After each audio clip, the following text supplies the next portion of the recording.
Hey everyone, I'm your Buster Green, and welcome back to my review of Gundam Lit for Mercury. We are up to Season 2, Episode 2, or overall show Episode 14. And just so everyone knows, my YouTube channel is doing amazingly well right now. Once again, Soletta has blessed my channel, and I am currently only 561 hours away from getting monetized. So after this video is over, guys, if you could please watch another video or two. Literally, if every single one of my subscribers watched any 3 of my videos today, I would be monetized tomorrow, and I could really use that because I don't have a job right now. Thank you. All right. Episode 13 stuck us back into the shenanigans of the high school, but then immediately escalated them by dropping in the 2 Earth witches who had zero desire to actually do any school activities and were only there on behalf of Shtick to fuck up everyone's life. So now they're at the school fucking up Soletta, fucking up the Gundam company, and it's all another step in Shtick's overall bid for power, because Shtick at this time seems to either totally want to either kill or humiliate his dad, setting him up as kind of a supervillain foil to Bob, who accidentally killed his dad but didn't want to. Anyway, at this point there's a big piece of the puzzle missing in that we don't know exactly how Soletta and Miorine's dad escaped Plant Quetta, and how much exact damage was done to the Soletta-Miorine relationship in the process of it. Because Soletta seems to have just brainwashed away the whole fight, and while Miorine is slowly getting over it, Prospera is definitely egging them all back together so she can fuck up the World of Quiet Zero. Alright, anyway, let's get into the new episode. So, episode 14, What They Wished For. So, we resume this Quiet Zero conspiracy, and we get a nice recap of the post-credits teaser for anyone who missed it last time, where Prospera gives Miorine the Quiet Zero, but now we move along from the last episode and Miorine outright refuses to take the damn thing. Now, it's pretty complicated, but Prospera gives Miorine some suspicious questions, and then Prospera comes up with, oh hey, it was your mom's idea to build this god-destructive weapon that will enslave humanity. Now, Prospera explains how the thing works. She explains that the Quiet Zero uses the data storms created by the gun format to control a vague whatever. Maybe it controls all the computer networks in the world, but it sounds like it controls people's brains, and Miorine catches on to that and is like, oh, if you use that, you'll become God. And then Prospera is like, oh, well, it won't work without the aerial Gundam. And Miorine realizes that Soletta is ultimately just the key to Prospera's big old doomsday weapon. Now, Miorine threatens to leak Prospera's plan to the press, but Prospera says she won't do it because that'll get her dad in trouble, and she knows she's loyal to her dad. So then we go back to the school. The school festival's still happening, and the kids are now selling some goat's milk for money. But everyone thinks goat's milk is gross, so no one's buying it. At the same time, it seems that Nika covered up the witch incident by blaming it on a random accident with the Fair Act. And elsewhere, Soletta and Nika are finally trying to bond with each other, and Nika explains her backstory that she and the Earth Witches are all orphans from a similar place, maybe the same town, or maybe they just have a similar backstory because they were all like in this group together. And we get some really sad flashbacks to Nika as a kid when she grew up and had nothing. And anyway, then Soletta walks down the road that she walked on when Sexy Elan got her last time, and sure enough, Sexy Elan's still walking down that road, and he shows up and he grabs her by the butt. He makes a really, really aggressive pass at her, but she's surprisingly saved by Sophie and Noria, who are suddenly nice again all of a sudden in this episode. Super crazy considering they were about to kill each other last week, but I guess they chilled down. Anyway, then Elan and Noria have another very weird encounter where Noria casually returns him his phone, and then he insults her, and he compares her to like a man he used to know. It's a really weird line of dialogue. My best guess is that he's comparing her to Elan number 4, unless it's some kind of weird meta reference to someone else. I don't know. After that, Sophie and Soletta have another weird moment where Sophie asks Soletta to become her sister for real if she wins the duel. But Soletta takes this as kind of a romantic encounter and declines it. No, I'm reading that wrong. She can't afford to lose the battle to Sophie because if she did, then Sophie would be engaged to Miorine. And that would just be weird because, I don't know if Sophie swings that way, but damn, I almost forgot the stupid rule in this show that whoever wins the last Gundam duel gets to keep Miorine. It kind of hasn't mattered since the show started, but It would kind of be an interesting twist at this point if Soletta did finally lose, and that would kind of be like a test of their relationship. Right now, since Soletta never loses, it kind of doesn't matter. Anyway, next up there's another Battle Royale event, and this is part of the school festival. And interestingly, Cecilia acts as the host for the Battle Royale, marking the first thing Old Thick Thighs has done in the entire show, and goddamn her thighs are thick. Other than that, she's just been maliciously sitting on a couch for the entire first season, and wow, she finally sat up. So we get a bunch of weird, junky-looking mobile suits. We get one that has like some of those bally bits from the prologue, and it's got some shields reminiscent of the Gag Doga. There's also this cool robot here with a classic GM3 head. And then Loud and Neil reveals that he's going to leave the school tomorrow to become the Jerk family CEO. So he orders his entire house to pretty much dogpile on Soletta. Shadiq's harem is also participating in the battle, and Choo Choo and Elon are in it too. Now, Soletta brings up that Sophie said she knew Soletta before, and Soletta is really confused by that. I'm guessing Sophie's just referencing the Plant Quetta thing, but Soletta doesn't know that, and even still, there's still that extra reality that we don't know exactly what Soletta did between the time she squished the guy and the time she got back to school, which makes me wonder if maybe there was like some additional like things Soletta did that was like incredibly like malicious. Anyway, since Stelling is in the hospital, Shadiq's dad has to oversee the Battle Royale.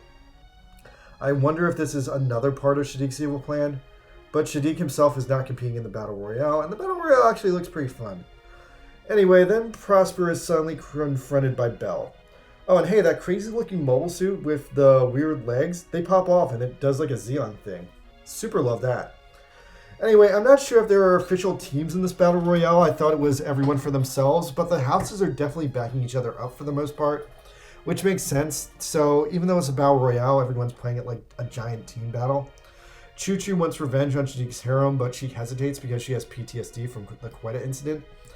And then the harem and Loud and Neil just straight on bonsai Soletta. They go all like fighting crazy, and the Earth Gundams show up. And then they immediately like shoot Loud and Neil in the head, and like every single person IDs them as terrorists. It also even turns out that like they didn't like put like limiters on their weapons, which everyone else has. So anyway, at this point, Nika like can't take it anymore, so she almost turns herself into the FBI. But just as she's doing it, one of Shadiq's harem shows up and steals her iPhone. Then Soletta finally realizes that, oh my god, Sophie and Noria are the Gundam pilots from the plant. While the Earth Gundams like decide that they're gonna go all Zeta Gundam Titans on this shit and try to punch a hole in the colony to like suck everyone out into space and kill everyone. Yeah, that was their plan. They were gonna punch a fucking hole in the colony and kill everyone when there was no oxygen.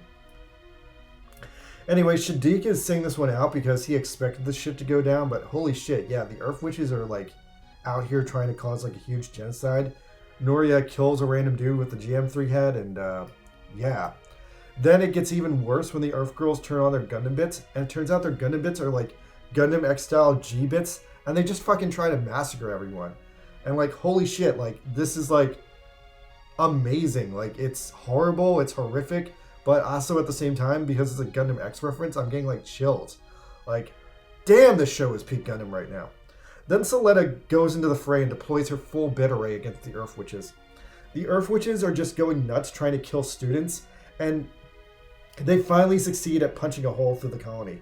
So Soletta and Sophie fly out into space, and then Sophie just starts breaking down and goes over this sad, dramatic list of things she would have if she was a normal girl, and she can't have any of it because she's poor, and that's fucking depressing. Anyway, at the same time, Choo Choo goes hardcore pilot, but changes course, realizing that Lotte and Neil is dying.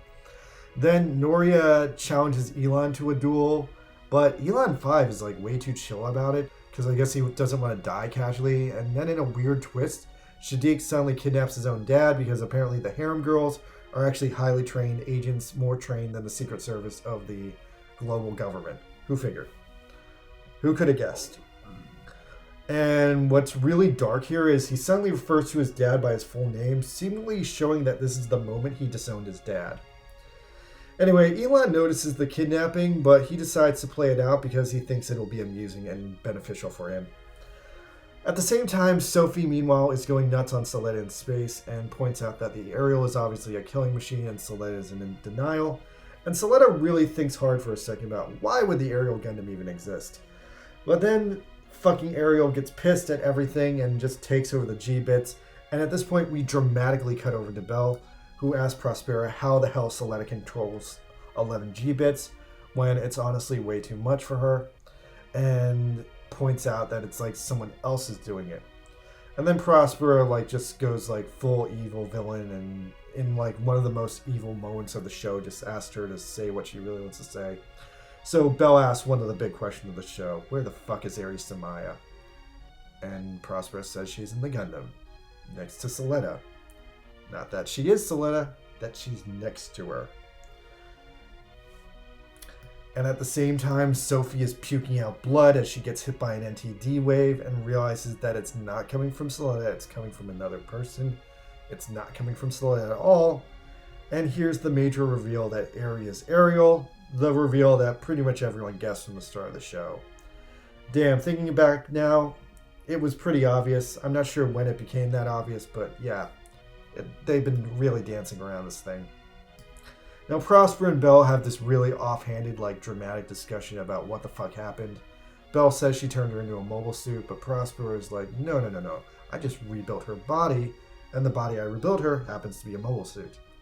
Again, Prosper is, like, all about the semantics, but anyway, then she tips out Belle about the Quiet Zero and its plan to end all wars, and then, meanwhile, we go back to Soletta, and Soletta opens up Sophie's Gundam and checks inside, and Sophie's dead. Sophie has been killed by her own Gundam. Now, Noria checks the scene and lets Soletta know that the Gundam killed her, and then Noria freaks out that Soletta is completely unharmed. Meanwhile, at the same time, the FBI shows up. The FBI shows up and they arrest Nika, and then they decide to bring in the rest of the Earth House kids because they've been harboring terrorists, which kind of wasn't their fault. They just did it because they all shared the same nationality. Like, they harbored them by default. Anyway, that's the end of the episode. That was a hard, shitty, fast episode, but wow, also maybe the best episode of the season. And we're only in episode 2 of the season. Wow. A lot played out in this one. Sophie's dead now. Her death was honestly really sad. Like, even though she was a sadistic, fucked up bad guy who was, like, constantly orgasming, like, we learned enough about her that in the end, like, I don't know, I fundamentally feel sorry for her. She was just a fucked up kid who was always too poor to have a normal life and had nothing, so she became a soldier of war. Yeah, that sucks. Like, that's real. I don't know. This probably was the best episode of the series. Like, sure, Miorine did nothing, but it's a major game changer getting clarity on the long-running Aries Ariel situation, and that is very, very juicy. Like, there's so many more questions that have to come out of it now that we know those bare facts. Because if what Prosper is saying is tracking, then Aerie is inside the Ariel somewhere. The mystery is just, is she a brain? Is she data? Is she a server? Like, how much of her organic material is actually inside the thing? Like, I don't know if she can get out. I don't think she can, but I wonder if she's still eating. Also, I hate to say it, but now that we do have confirmation that Aerie is Ariel, what the hell is in the rest of the bits? Because Soletta did imply that each bit had its own identity during the Ferrac battle. So I wasn't sure if this was on the table, but since the new ending really teases it, I'm starting to think that we are looking at the worst case scenario where all the Ariel's individual bits have like 11 additional Soletta clones just sitting inside them as well. Anyway, this episode was nuts. Like, aside from the big Ariel reveal, if you look between the lines, the context of this episode was about a school shooting. Sophie was pretty much your classic profile school shooter, a girl with nothing to lose and like nothing to keep her occupied. And the reality is that like this episode is about two girls who brought illegal weapons to school to shoot some kids to death. Like, I know school shootings are a sensitive topic right now in America because it like happens every day, so I'm not gonna dwell on it too much, but it's nice to see science fiction tackle a hard topic indirectly like that, because that's what good science fiction should do.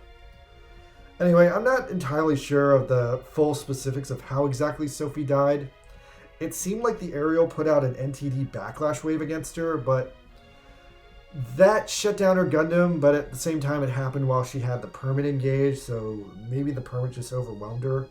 Noria seemed to imply that she mostly died from the permit, but it's also possible that the blue NTD shit could have killed her too, through some kind of like feedback. Especially since Ariel was the last thing she saw before she died, so that kind of like plays into the feedback. But then again, didn't Elon 4 also see Ariel before he died and not die from it? So was his permit score that high? I don't know. There's a lot of mystery still. The Ariel Gundam's data storm seems to work like kind of a mix between the NTD and the exam system from the Universal Century, so I'm not exactly sure like exactly what it does, and a lot of that has to do with the fact that I'm not fully understanding what permit is. I'm like under the bare assumption that permit is kind of like nanobots that the Gundam releases into the pilots, but I'm not sure if they're permanent or they're like cybernetic, and I might just be associating this system with the exam system because of the dead psychic brain factor from Eri. Not that we know for a fact that Eri is dead, but it's definitely not looking good for her that she's stuck in the Gundam. Anyway, Noria is still alive, and she has the potential to escape, while Shadiq is in the middle of making this massive power play against his dad. I don't really get what he's going to gain from kidnapping his dad. Oh wait, duh, he'll take over his dad's company, so actually kidnapping his dad gains him a lot. Anyway, the FBI or whoever is down to take down Nika and the Earth House kids, so that's a whole nother situation. Choo-Choo kind of did what I expected her to. At least she stood her ground. But yeah, she apparently has pretty bad PTSD, but I think she'll get over it because the stakes keep escalating in the series.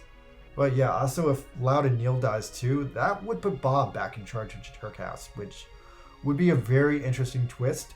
I could see them doing it because Neil has had like 0 character development up to this point. But for that matter, if that's going to happen, where the hell is Bob now? Anyway, those Gundam X GX bit callbacks were really sick in this episode. Jeez, there's so much at stake in the show right now. See you guys next week.